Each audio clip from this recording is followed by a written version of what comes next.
The scent of dust and decay clung to the air in the antique store, a smell Amelia had always found oddly comforting. It was a scent of forgotten stories, of lives lived and left behind, whispers echoing from forgotten corners. Today, however, the comforting edge felt blunted, replaced by a prickling unease she couldn't quite place. She ran a finger along the spine of a worn leather-bound book, its gold lettering faded almost to nothingness. It was heavy in her hands, thicker than it appeared. Curiosity piqued, she carefully opened it. It wasn't a book at all. It was a photo album. The pages were brittle with age, the sepia-toned photographs carefully adhered to thick, cream-colored cardstock. Smiling faces in vintage clothing stared back at her, frozen moments in time. A young couple on a porch swing, a gaggle of children in Halloween costumes, a solemn-faced patriarch holding a baby. Ordinary yet captivating. Amelia had always been drawn to the past, to the silent narratives held within old objects. She flipped through the pages, idly observing the evolution of a family she didn't know. Birthday parties with crepe paper decorations, Christmas mornings bathed in soft lamplight, summer picnics in sun-dappled meadows. Each photograph a tiny window into a life utterly foreign to her own. And then it happened. A photograph stopped her breath in her throat. A birthday party. A cake adorned with flickering candles. A group of people gathered around, their faces blurry with age and the grainy quality of the photograph. And in the center of it all, a girl around 7 or 8 years old, beaming with childish delight. Amelia's blood ran cold. The girl was her. Not a look-alike. Not someone who resembled her. It was her. The unruly tangle of dark hair, the gap between her front teeth, the way her left eye turned up slightly at the corner when she smiled, it was undeniably, terrifyingly her. She stared, heart hammering against her ribs. Disbelief warred with a creeping, icy dread. This had to be some kind of mistake. A cruel joke of the eyes. But the details were too precise, too intimate. She knew that smile, that exact tilt of her head. She'd seen it in every childhood photograph her parents had ever taken. Trembling, she turned back a page, then another. And there she was again. A Christmas morning. She, a little older now, maybe 10, unwrapping a present with wide eyes. The same distinctive features, the same posture, the same impossible, undeniable herness. Page after page it continued. Holidays, family dinners, trips to the beach, school plays. In each photograph she was there, integrated seamlessly into this unknown family. Decades-old images, faded and worn, yet portraying her as a daughter, a sister, a niece, something she had never been to these strangers. The comforting scent of dust in the antique store had curdled into something acrid, something suffocating. The album, once a source of gentle curiosity, had transformed into a monstrous artifact, a silent scream in photographic form. Rationalization clawed at her mind. A look-alike? Ridiculous. The resemblance was too perfect, too consistent across years and countless photographs. A prank? Who would go to such elaborate lengths, create such meticulously aged and convincing images? It was impossible. A mistake? The word felt hollow, meaningless in the face of such overwhelming evidence. Her fingers, numb and clumsy, flipped back to the first photograph she'd seen, the birthday party. She studied the faces surrounding her younger self. A woman with kind eyes and a warm smile, presumably the mother. A man with a strong jaw and a gentle hand resting on her shoulder, the father, perhaps. Other faces, aunts, uncles, cousins, their identities lost to time and anonymity. She didn't recognize a single one of them. It was a family utterly alien to her, yet somehow, impossibly, intimately connected to her own past. She bought the album. She had to. Leaving it behind felt like abandoning a piece of herself, a horrifying, inexplicable piece she couldn't ignore. The antique store owner, a wizened woman with eyes that seemed to hold centuries of secrets, didn't ask any questions, merely accepting Amelia's money with a knowing, almost pitying look. Back in her apartment, bathed in the harsh fluorescent light of her kitchen, the album took on an even more sinister quality. The faded photographs seemed to pulse with a hidden energy, a silent accusation. Amelia spread them out on her table, studying each one with a desperate, analytical gaze, searching for a flaw, an explanation, anything that would shatter this terrifying illusion. She zoomed in on the faces with her phone camera, pixel by pixel. Nothing. The clothes were period-appropriate, the hairstyles convincing, the backdrops authentic. The lighting, the grain, the slight imperfections that came with age, it was all there. It was real. Or at least it looked impossibly real. Sleep that night was a fitful, haunted affair. Dreams, usually a kaleidoscope of random thoughts and emotions, became sharp, vivid and terrifyingly focused. She dreamt of the family in the album, their faces clearer, their voices muffled whispers in the darkness. She dreamt of being at those birthday parties, feeling the warmth of the candles on her face, hearing the laughter echoing around her, but always with a profound sense of wrongness, of being an intruder in a memory that wasn't hers. She woke up exhausted, her mind reeling, the album's chilling presence looming over her like a physical weight.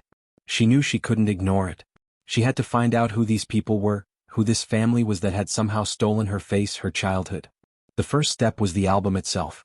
She meticulously examined every page, searching for clues.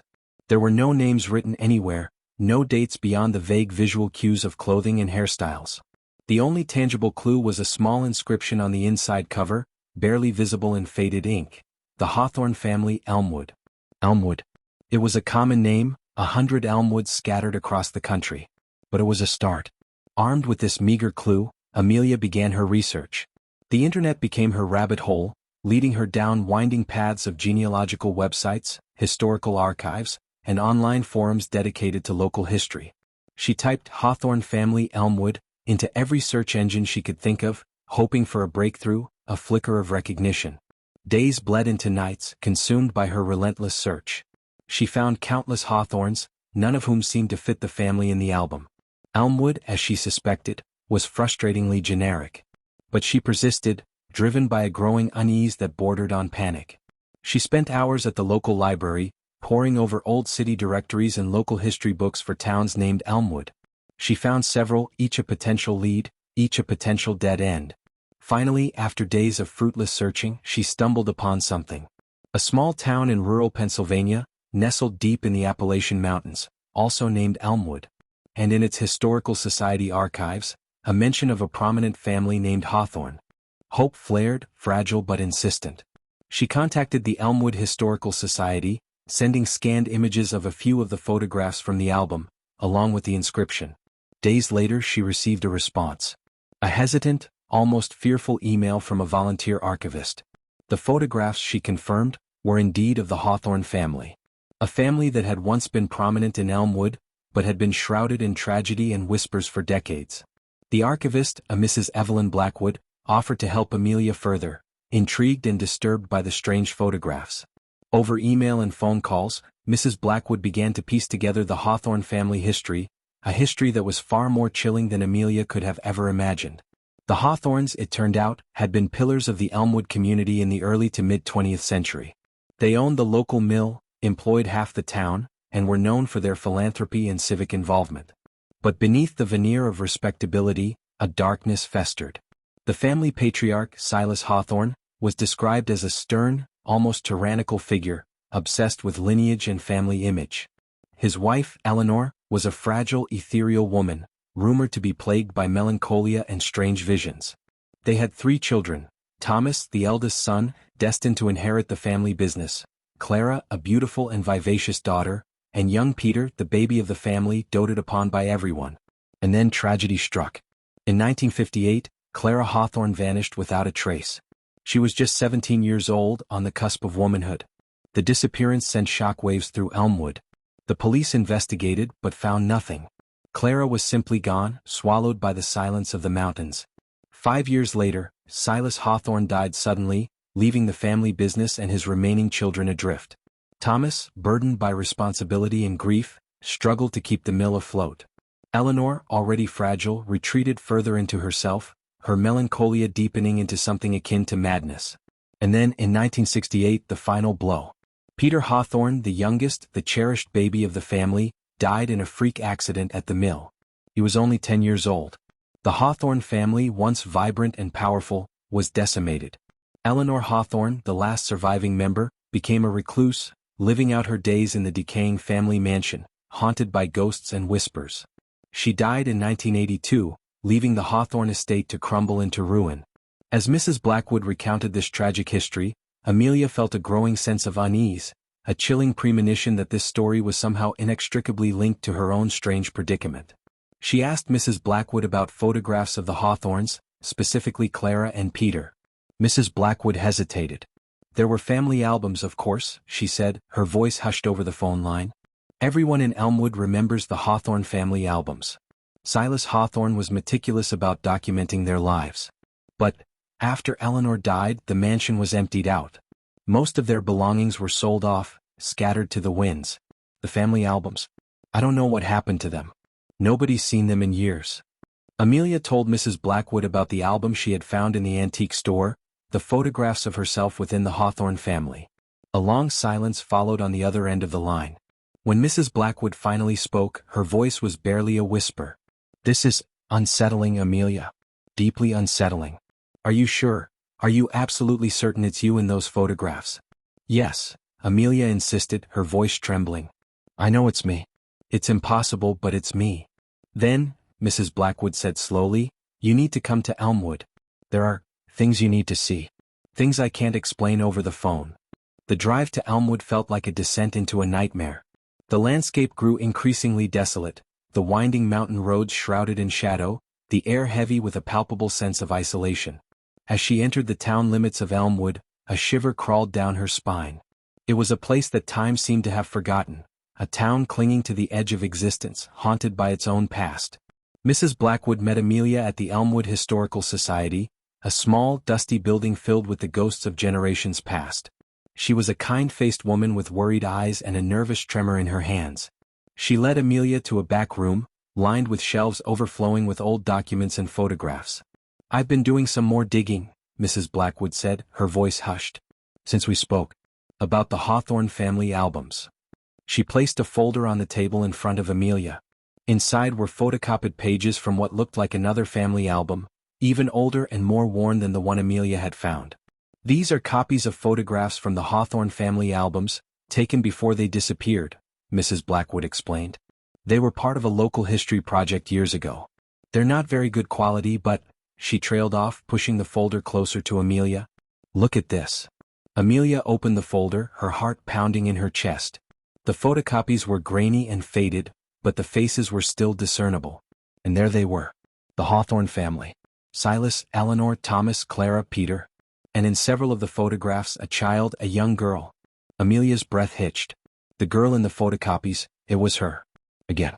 But younger, even more childlike than in the album she possessed. In one photograph she was a toddler, barely able to walk, held in Eleanor Hawthorne's arms. In another, she was playing in a garden, chasing butterflies with Peter Hawthorne. In yet another, she was sitting at the Christmas tree, a tiny figure amidst the towering branches. She flipped through the photocopies, her mind reeling, her sense of reality shattering into fragments. It wasn't just one album. It was multiple albums. And in each one, spanning years, decades, she was there. A phantom child, woven into the fabric of the Hawthorne family history. "Who is this girl?" Amelia whispered, her voice barely audible. "Who is she?" Mrs. Blackwood's face was pale, her eyes wide with a mixture of fear and fascination. "That's the terrifying part, Amelia," she said. "That's the part that chills me to the bone. That girl, in all the Hawthorne family albums, she's never been identified. No one in Elmwood remembers a Hawthorne daughter or niece that looked like that. They only remember Clara and Peter. And Thomas, of course. But not her. She's a ghost in their family history, Amelia. A beautiful, smiling ghost, with your face." The implications were staggering, terrifying. It wasn't a look-alike. It wasn't a prank. It was something far more sinister, far more inexplicable. It was as if she had somehow been erased from her own past and grafted onto someone else's, her identity stolen and repurposed for a life that wasn't hers. Driven by a desperate need for answers, Amelia insisted on seeing the old Hawthorne mansion. Mrs. Blackwood, though reluctant, agreed to take her. The mansion stood on a hill overlooking Elmwood, a skeletal silhouette against the twilight sky. It was a crumbling behemoth of a house, its windows like empty eye sockets, its once grand facade scarred by neglect and decay. An eerie silence hung over the property, broken only by the rustling of wind through overgrown weeds and the distant caw of crows. Mrs. Blackwood unlocked the creaking front door and they stepped inside.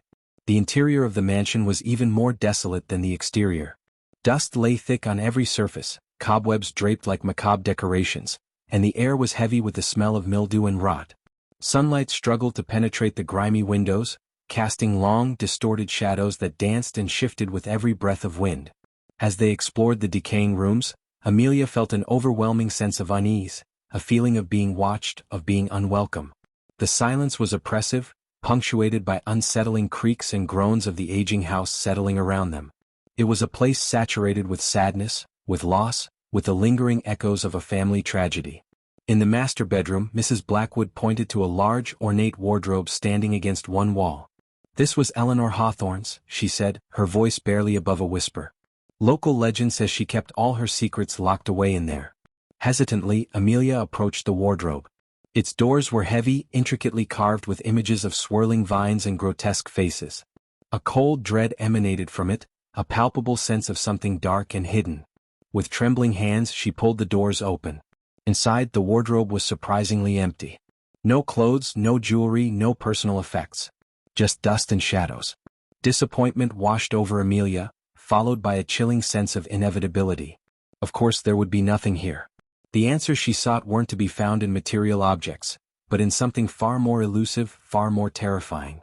As they turned to leave the bedroom, Amelia's foot bumped against something on the floor, hidden beneath a layer of dust. She bent down and picked it up.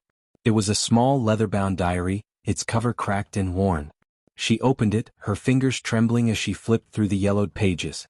The handwriting was spidery and elegant, clearly belonging to a woman. Amelia scanned the entries, her heart pounding in her chest. It was Eleanor Hawthorne's diary. The entries were fragmented, rambling, filled with melancholic musings and cryptic pronouncements. Eleanor wrote of loneliness, of grief, of a growing sense of unease that permeated her life. She wrote of strange dreams, of whispers in the night, of feeling as though reality itself was becoming fluid, unstable. And then Amelia found it. An entry that made her blood run cold, an entry that seemed to unlock the terrifying mystery of the family album. It was dated July 12, 1955. "The observer has shown me again. In the mirror, in the reflection of the pond, in the eyes of strangers. Always the same face. A face not of this world, yet intimately familiar. He says she is the anchor. The constant. The one who binds our family to something else. He says she must be present. In every memory, in every moment. Otherwise, the thread will break. And we will all unravel. The observer. Anchor. Threat." The words swam in Amelia's mind, disjointed, unsettling, hinting at something vast and incomprehensible. She read on, her eyes scanning the diary entries with increasing urgency. In subsequent entries, Eleanor referred to the observer again and again. He was a shadowy figure in her life, a presence both terrifying and strangely comforting. He seemed to possess knowledge beyond human comprehension, knowledge of realities beyond the veil of the ordinary world. And he was obsessed with the family album, with the need to document their lives, to capture their memories, to anchor them to something. Another entry, dated August 5, 1955, sent a fresh wave of horror washing over Amelia. "He says she is coming. The anchor. She will be born into our family, in a way that is not of flesh and blood. Her essence will be woven into our tapestry, her face imprinted upon our memories. He says it is necessary. To protect us. From the unraveling." Protect them from what? Amelia whispered, her voice cracking. She flipped through the remaining pages of the diary, searching for answers, for clarity, but found only more cryptic pronouncements, more unsettling whispers of unseen forces and unimaginable realities. Suddenly, a sound pierced the oppressive silence of the mansion. A faint, rhythmic creaking sound coming from somewhere upstairs. Amelia froze, her heart pounding in her chest. She exchanged a terrified glance with Mrs. Blackwood, who was equally pale and wide-eyed. The creaking sound grew louder, closer, as if something was moving, shifting within the decaying walls of the house. A wave of icy dread washed over Amelia, a primal instinct screaming at her to flee. She felt a presence, unseen but undeniably real, watching them, listening, drawing closer. "We need to leave," Mrs. Blackwood whispered, her voice trembling. "Now." They turned and fled, stumbling through the darkened rooms, their footsteps echoing eerily in the silence. As they reached the front door, Amelia glanced back, a fleeting glimpse of movement in the shadows at the top of the grand staircase. A figure, indistinct and shadowy but undeniably there, watching them go. They didn't stop running until they were back in Mrs. Blackwood's car, speeding away from the Hawthorne mansion, leaving the decaying house and its terrifying secrets behind. But the secrets, Amelia knew, were not so easily left behind. They had burrowed deep into her mind, into her very being, and they would not let go. Back in her apartment, Amelia couldn't shake the feeling of being watched. The diary entries, the shadowy figure in the mansion, the inexplicable photographs, It all coalesced into a terrifying tapestry of dread and uncertainty. She was no longer just curious, she was terrified. Sleep offered no escape. The dreams returned, more vivid, more insistent than before. She was back in the Hawthorne family photographs, but now the faces were clearer, sharper, their expressions shifting from smiles to something else, something darker, something predatory. They seemed to be aware of her presence, to be reaching out to her, pulling her deeper into their world. One dream in particular haunted her awake. She was at the birthday party again, the one from the first photograph she'd seen in the album. But this time the scene was distorted, warped. The birthday cake was black, the candles burning with a sickly green flame. The faces of the family were gaunt, skeletal, their eyes glowing with an unnatural light. And in the center of it all, her younger self, but not quite her.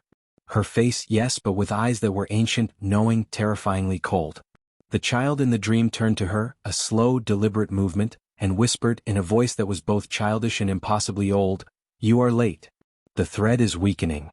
She woke up screaming, drenched in sweat, her heart pounding like a drum against her ribs.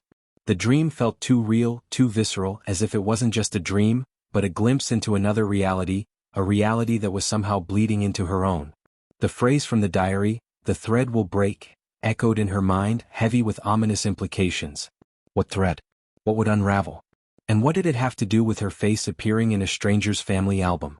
Driven by a desperate need to understand, Amelia returned to the Elmwood Historical Society. She needed to know more about the Observer, about Eleanor Hawthorne's cryptic diary entries, about the nature of this terrifying mystery. Mrs. Blackwood, still shaken by their experience at the mansion, was initially hesitant to delve further into the Hawthorne family history. But Amelia's desperation was palpable, her fear contagious. Reluctantly, Mrs. Blackwood agreed to help. Together, they spent hours poring over local archives, searching for any mention of the Observer, any clue that might shed light on Eleanor Hawthorne's strange pronouncements. They found nothing. The Observer remained a phantom, a whisper in the darkness, untraceable, unidentifiable. Frustration mounted, bordering on despair. They were chasing shadows, grasping at straws, trapped in a labyrinth of cryptic clues and unanswered questions. Just as Amelia was about to give up hope, Mrs. Blackwood stumbled upon something. A faded newspaper clipping, tucked away in a forgotten folder, dating back to 1955, the same year as Eleanor Hawthorne's diary entry about the Observer. The headline read, "Local woman claims supernatural visions, seeks guidance from mysterious figure." The article described Eleanor Hawthorne, her increasing reclusiveness, and rumors circulating in Elmwood about her belief in the supernatural. It mentioned her seeking guidance from an unnamed spiritualist, or seer, described by some as a charlatan, by others as something far more sinister. The article referred to this figure only as the Observer, a name whispered in hushed tones throughout Elmwood. The article offered no concrete information about the Observer, but it confirmed his existence, his connection to Eleanor Hawthorne, and the rumors surrounding his enigmatic and unsettling nature. It was a small piece of the puzzle, but it gave Amelia a new direction, a new avenue of investigation.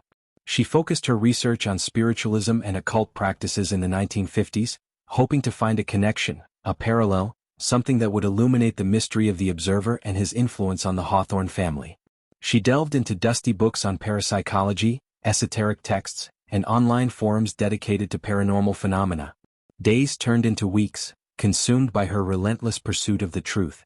She became increasingly isolated, her world shrinking to the confines of her apartment and the digital labyrinth of the internet.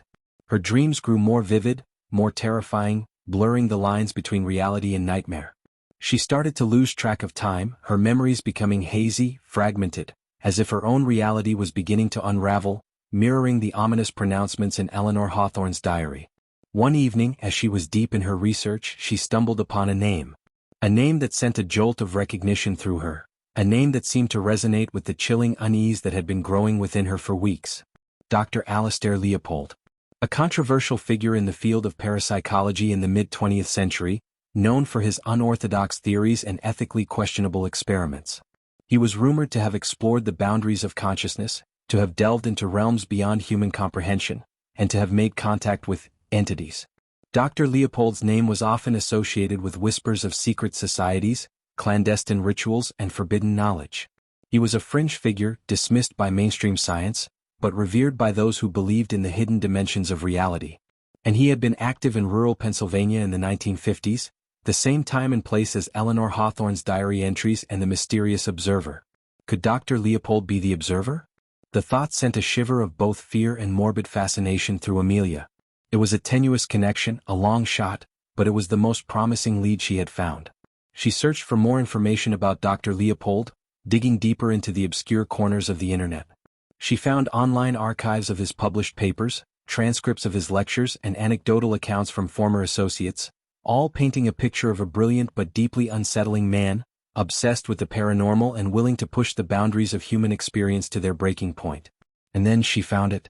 A reference in one of Dr. Leopold's papers to a specific research project, conducted in rural Pennsylvania in the mid-1950s, focused on temporal anchoring and consciousness resonance. The project was shrouded in secrecy, its details deliberately vague, but the terminology resonated with Eleanor Hawthorne's diary entries, with the talk of anchors and threads and unraveling. Amelia felt a surge of adrenaline, a terrifying sense of realization dawning within her. Could Dr. Leopold have been experimenting with time, with memory, with reality itself? Could he have somehow manipulated the Hawthorne family, using them as subjects in his bizarre and dangerous research? And could her face in their family album be a consequence of these experiments, a side effect of his tampering with the fabric of time and consciousness? The more she researched, the more a horrifying picture began to emerge. Dr. Leopold, driven by a hubristic desire to unlock the secrets of the universe, may have stumbled upon something far more dangerous than he could have ever imagined. He may have inadvertently opened a door to another dimension, another reality, a reality that was now bleeding into our own, threatening to unravel the very fabric of existence. And the Hawthorne family, tragically bound to his experiments, may have become unwitting anchors, their memories, their photographs, their very lives used to stabilize this fragile, collapsing reality. And her, Amelia, her face, her identity, grafted onto their family album, may be playing a crucial, terrifying role in this cosmic drama, a role she didn't understand but instinctively knew was profoundly dangerous. The dream returned that night, more vivid, more terrifying than ever before. She was no longer just an observer in the Hawthorne family birthday party, she was part of it. She was sitting at the table, surrounded by the skeletal figures, their eyes burning into her soul. The child, with her face but ancient eyes, stood before her, holding out a piece of black cake. "Eat," the child whispered, her voice both innocent and infinitely corrupt. "You must anchor us. The thread is breaking. Eat or we will all unravel." Terror choked Amelia. She tried to scream, to run, but she was paralyzed, trapped in the nightmare, forced to confront the horrifying truth that had been slowly, relentlessly revealing itself. She was not just a random observer, a curious anomaly in someone else's family album. She was a key piece of a terrifying puzzle, a pawn in a cosmic game she didn't understand, a living anchor in a reality on the verge of collapse. And her fate, it seemed, was inextricably bound to the fate of the Hawthorne family, to the ominous pronouncements of Eleanor Hawthorne's diary, and to the terrifying experiments of Dr. Alistair Leopold. The truth was more horrifying than she could have ever imagined. Her face wasn't just appearing in the album, it was supposed to be there. She wasn't an anomaly, she was a construct, an entity woven into the fabric of their reality, a necessary component in a horrifying experiment designed to hold something monstrous at bay. And now the experiment was failing. The thread was breaking. And the unraveling had already begun. The climax wasn't a confrontation with a monster in the shadows, but a confrontation with the monstrous truth of her own existence. She was a fabrication, a ghost in the machine, designed to stabilize a reality teetering on the brink of chaos. And as the thread weakened, as reality itself began to fray, she felt herself fading, dissolving, becoming less real, more phantom. The haunting climax wasn't a dramatic battle, but a slow, agonizing acceptance of her own terrifying truth. She looked at her reflection in the mirror, and her features seemed to flicker, to shift, to become less defined. Her memories became wisps, her thoughts echoes, her very being dissolving into the nothingness from which she had, perhaps, been conjured. In the end, there was no escape, no resolution, only a horrifying, mind-shattering understanding. Why did her face appear in a stranger's family album? Because she was never truly herself. She was a face without a soul, a memory without a source, an anchor for a reality that was never meant to be. And as the thread finally broke, she, along with the Hawthorne family and their decaying reality, would unravel, returning to the nothingness from whence they came, leaving behind only the chilling echo of a question. What happens when the anchors fail and reality comes undone?